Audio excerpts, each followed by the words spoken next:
दीपक जी जबलपुर से। ये दरिवंश। महाराज जी आपके चरणों में दंडवत प्रणाम। महाराज जी मैं पिछले 2 वर्षों से आपका सत्संग एकांतिक वार्तालाप सुन रहा हूँ। आपकी कृपा से भजन करने का भी प्रयास करता हूँ। विगत 2 वर्षों से आपकी कृपा से जीवन सही मार्ग पर चलाने का भी प्रयास कर रहा हूँ। फिर भी मन में एक डर सा बना हुआ है कि जब आप प्रत्यक्ष रूप में विराजमान नहीं होंगे तो हमारे जैसे लाखों युवाओं को कौन संभालेगा, कि हम किनकी वाणी का सहारा लेके इस जीवन की। भगवान की ऐसी लीला है कि इसका नाम है मृत्यु लोक। यहाँ मरना तो पड़ेगा भैया, चाहे हम हो चाहे आप हो, समय आने पर शरीर छूटेगा।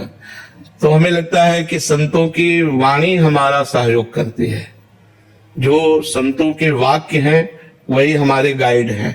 अगर हम संतों के वाक्यों को माने तो संत के चले जाने पर वाक्य तो रहेंगे ना, हम उन वाक्यों के अनुसार चले।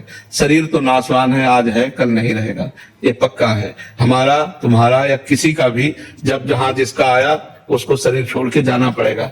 लेकिन उनके वाक्य, उनके आदर्श, उनके सिद्धांत हमारे जीवन में पूरे जीवन साथ रह सकते हैं। तो हमें लगता है हमें जैसे हम बचपन से भगवान के मार्ग में चले ना, तो हमारा थोड़ा तार्किक दिमाग था, इसलिए कह रहा हूं कि पहले, अब तो श्रद्धा से संपन्न हो गया क्योंकि प्रिया प्रीतम की उपासना, पहले संन्यास मार्ग में तो बच्चापन से हमारा तार्किक दिमाग था।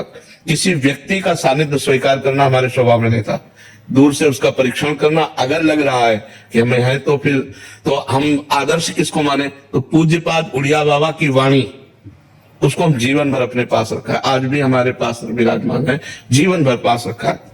संत को ऐसा चलना चाहिए, ऐसे चलना चाहिए। बाबा ने जो जो उपदेश किए बस उन्हीं का, बाबा के चरणों का आश्रय लेकर के, उन्हीं को गुरु मान करके, उन्हीं की बात मानकर आज भी उन्हीं के वचनों के अनुसार चलने की चेष्टा कर रहे हैं।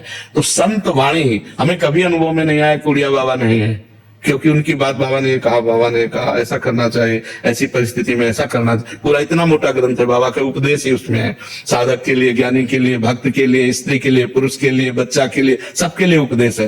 तो वही जीवन भर आदर्श माना। तो हमें लगता है अगर हम संतों की वाणी को अपना मित्र बना ले तो वियोग का दुख नहीं अनुभव होगा। अगर हम शरीर को अपना मित्र मानेंगे तो ये मरण धर्मा है, इसका नाश होगा। आज नहीं तो कल जरूर नाश होगा। ये नाशवान का नाश होगा, मुझे अविनाशी का कभी नाश नहीं होना। तो अविनाशी की वाणी को मानो तो अविनाशी पद में आ जाओगे। विनाशी शरीर तो इससे प्यार न करो, ये नाशवान शरीर है, इसकी महिमा बिल्कुल कुछ नहीं। पानी का बुलबुला अभी दिखाई दे रहा है, 1 मिनट में फूट गया। कहो बोलते बोलते रा बोल पाए धा ना बोल पावे, ऐसा सिस्टम है कि हम राधा उच्चारण करना चाहते, रा बोल पाए, धा तक पहुंच ही नहीं पाए, चले गए। ये बहुत विचित्र खेल है। इसलिए हमें किसी भी शरीरधारी से आसक्ति नहीं करनी चाहिए। व्यवहार भगवत स्वरूप मान के करना चाहिए और आसक्ति अविनाशी से करना चाहिए। ये विनाशी शरीर वियोग को प्राप्त होने पर हमारा हृदय व्यथित हो जाता है, फिर हम सत्य धर्म का निर्णय नहीं कर पाते। व्यथित हृदय वो सही नहीं होता। अशांत से कुता सुखम, जब चित्त अशांत हो गया तो ये लगेगा बाबा चले गए, फिर मन मानने आचरण शुरू हो जाएंगे। और ये कि बाबा तो चले गए लेकिन बाबा ने जो कहा वो हमें करना है, उनकी आज्ञा के खिलाफ नहीं चलना। तो आप देखोगे यही दिमाग में बैठा मिलेगा। जैसे हम उड़िया बाबा का चिन्ह, तो हमें लगता है उड़िया बाबा यहीं बैठे हुए हमारे, ऐसे से ऐसे करो, ऐसे से बाबा ने कहा ऐसा। तो हर समय बाबा का चिंतन, बाबा की वाणी का चिंतन, तो उनका सानिध्य हमें निरंतर अनुभव में आता रहा। महाराज जी जब कभी विवेक मन परेशान होता है तो ना आपके आगे धाम में दर्शन कर लेना, बिल्कुल सब शांति, सब क्या है वो डर रहता है। हाँ ये अब इसमें हमारा भी बस नहीं कि हम बने रहे।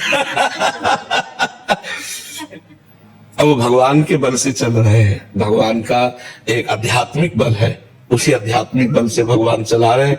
नहीं तो जो शरीर की हालत है, जो किडनी की हालत है, बिल्कुल वो क्रिया रहित हो चुकी है, बिल्कुल क्रिया रहित है। पर हमको आपको सही बताया बच्चा, बिल्कुल कोई कष्ट नहीं। शारीरिक कष्ट होने पर भी हमारे मन में प्रसन्नता रहती है, हमारा मन आनंदित रहता है। अच्छा, मरने का भय इसलिए नहीं है कि हमें जाना है अपने प्रभु के पास।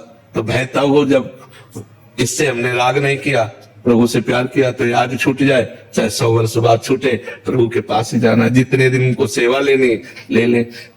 हम न रहेंगे पर हमारा वचन रहेगा, हमारे भगवान आपके साथ रहेंगे, ये बात मानना। शरीर तो नाशवान, शरीर तो जाए।